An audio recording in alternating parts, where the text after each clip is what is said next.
Hello, we're going to have a little chat about materials because this was once the tree. As you know, we do a lot of work with plywood, wonderful, very versatile material, comes in nice engineered sheets of all different thicknesses, and we've learnt over the years how to use it really well. But it's not always perfect. Believe it or not, this once was a tree. Because it was a tree growing in an ethically managed plantation in Queensland, it has some tree-like features.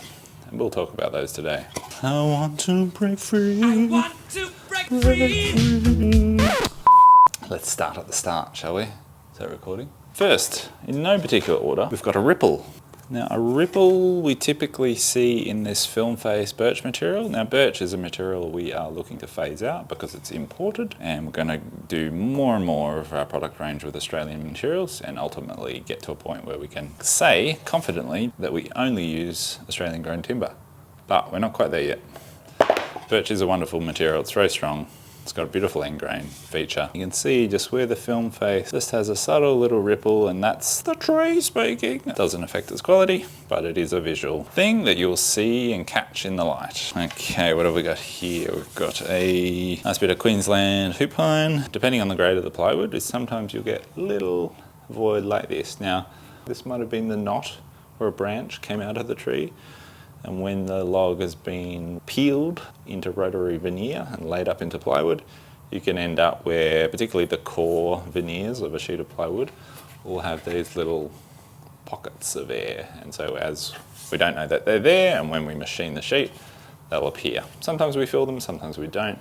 We'll make a judgment call depending on the project or the product in question as to whether we fill those, but you may see them, particularly on the hoop pine. And that's just something we've learnt to live with because we really want to use Australian made material as much as possible. And that's just one of the features of this Australian stock that we can get our hands on reliably. What have we got here? We have a variation in timber colour. Thank you, John, for labelling all of this. Nice example of colour variation here. You've even got some sort of purple tones coming through here. A little bit of grain lift. This part hasn't been sealed. We're getting closer to the core of the trunk here. It's a bit softer. You've got some of this heartwood, a little bit of grain lift there. But yeah, some colour variation. Timber features, generic timber features. Again, a little bit of a gum vein, you might call it. There's a very subtle little pocket there. Coloration, again, we will just treat this as a natural feature of the timber. We won't try and fill it. We find that filler just might look good on the factory floor as we're doing it. A year later, once it's been in your lounge room and it's copped the brutal summer sun, that UV exposure will change the colour of timber. It won't necessarily change the colour of the filler. And so what you'll find is that as a piece ages, it'll get deeper and richer in its natural timber colours.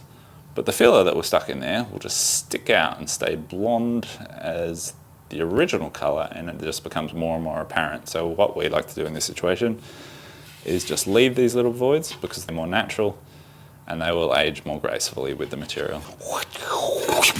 Tear out, the great terrible tear out. So again, these logs go into a big machine. They get peeled like a huge pencil sharpener. And depending on which bit of the log that's coming out of, this way, you can get, dense bits of grain, loose bits of grain. And so you can end up with a veneer like this where it's got a bit of tear out, kind of these little subtle pockets in line with the grain.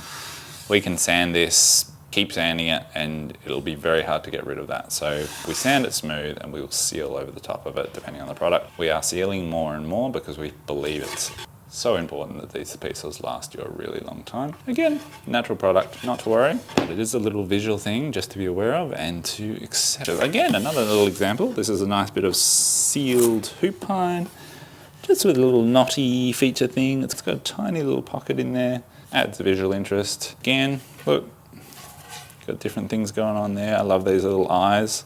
I wish there were more of them because they just sort of add visual interest to the piece. Factory filler. Okay, this is part of the reason I don't like filler. Sometimes, depending on the manufacturer of the plywood, they will have machine swipes filler across a little groove like this. But you can see that colour there is quite light. That will seal, look fine, but again, the way it ages with UV exposure will vary.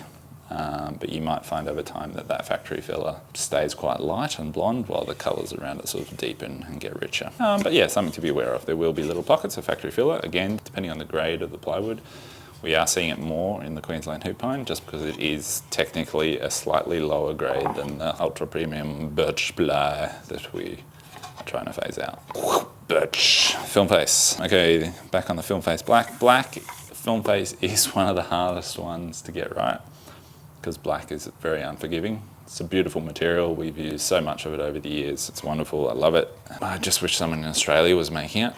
Come on, someone. There's a business opportunity for you. So yeah, this is an example of a puzzle piece. So we're in the factory. They've got a special machine that cuts out this puzzle shape and slices in a new bit of veneer to fill like a defect or a knot that might have been there. And so you'll see the remnant under the film or in the raw birch. You'll see this little puzzle piece outline. Nothing to worry about.